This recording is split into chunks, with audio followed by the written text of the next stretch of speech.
At heto na nga guys, unang araw ng pasukan at kailangan kong gumising.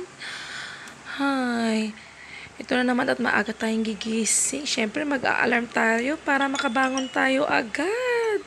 Oh shit, nag-alarm na nga aking alarm at gigising na. At eto na nga guys, bumili pala ako ng hotdog tsaka itlog. Yan po ang aking ipapaalmusal sa aking dalawang alaga. At syempre, meron din siyang corned beef at talbos ng kamote. O, diba? Magsasangag din pala ako guys kasi may natirang kaning lamig kagabi. At eto na nga guys, mag-i-start na po tayong magluto. At hayan na, nagpainit na po ako ng mantika at ilalagay ko na po ang itlog. Sunny side egg po ang aking gagawin kasi ito po yung gusto nilang dalawa.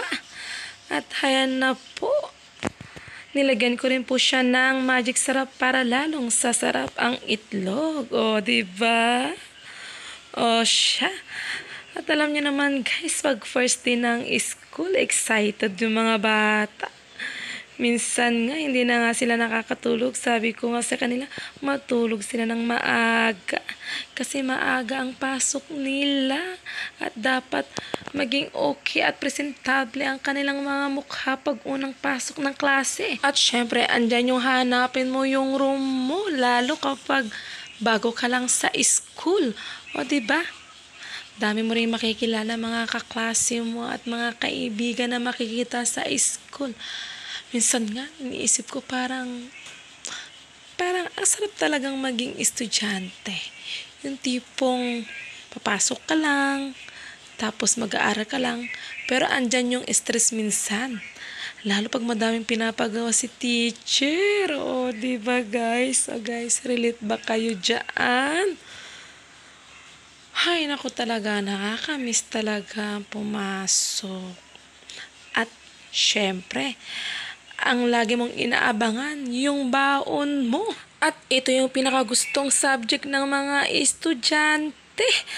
Oh, siguro alam niyo na kung ano yan. Syempre, ang recess. Yan, oh, diba? Yan, hinihintay-hintay natin talaga yung recess. Para kapag recess, alam niyo, nagkakain na at magme-merienda. At yung lalabas ka sa school para bumili ng merienda, minsan nga nakakalimutan mo na wala ka na palang pamasahe. At yun, anong mangyayari? Eh di syempre, maglalakad ka pa uwi. Ho, sinong relate dyan? Kasi minsan, ngayon ako nangyari din sa akin yun. Naubusan ako ng pera at yun nga, naglakad po ako pa uwi. Pero okay lang yan guys kasi paglalakarin mo yung school hanggang sa bahay, nasa 15 to 20 minutes yan. O siya guys, balik tayo sa aking niluluto dahil sa kadadalang ko kung ano-ano nang nasasabi ko. At eto na nga guys, nagisa po ako ng bawang sibuyas. At iluluto ko na po ang corned beef. Yan na, nagluluto na tayo ng corned beef guys. Masarap din po yan corned beef. O, lalo pag may kasamang patatas. Pero sa ngayon, dahil mahal ang bilihin, hindi po ako nakabili ng patatas. Pero yan, okay na yan guys. Masarap naman na yan. Sa ngayon, pamahal na ang bilihin. Lalo ang mga gulay ngayon.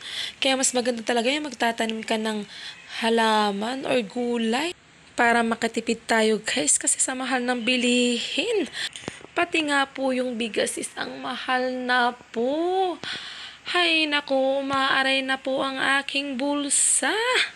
Kaya kailangan mo talagang magtipid at magdiskarte. Hay naku naman talaga. Ang buhay talaga. O siya, at ito na nga guys. Sinangag ko na po pala yung kanin. Malapit na rin po yan. Nilagyan ko po siya ng asin para naman magkalasa. Nilagyan ko na rin po pala ng magic sarap. Opo, at hayan na nga. Luto na. At kung nagustuhan mo po ang video na to, huwag niyo pong kalimutan mag-like, comment, share, and follow na lang po ako. Bye-bye!